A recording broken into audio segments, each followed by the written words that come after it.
Well, this is just the start of it, then it'll escalate into full-blown industrial action. This is just a demonstration in terms of the regulations gathering at, but there's still mechanisms in terms of the Labour Relations Act. Full-blown strike action is on the cards.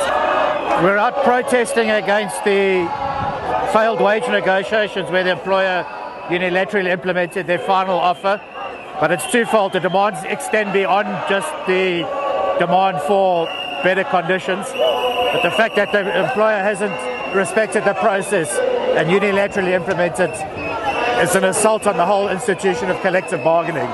So that's why we're making a noise. It's that and the conditions of service, and obviously to try and bring the employer back to the table as well.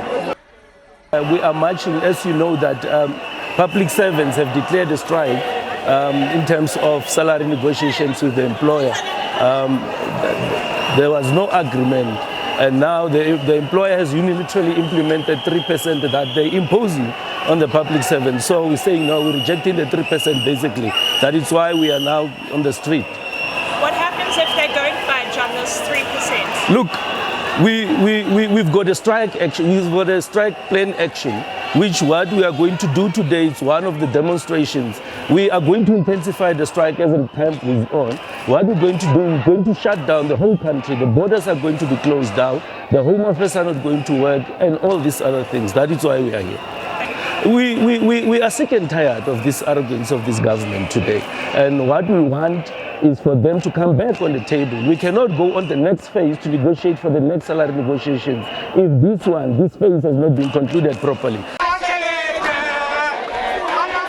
We work in the COVID 2019, 2020, 2021, but we never get anything from government. I'm the one who tested positive when I was at work, but I come back again to work. They never organize even counseling for us through the COVID. They never do anything government for us. And imagine transport is increased, even public transport. If you can check, even the fuel is so increased.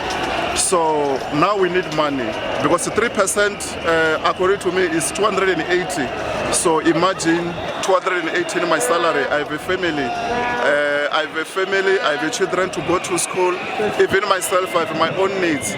So imagine if they give us 3%. So we are traumatized as the workers from government.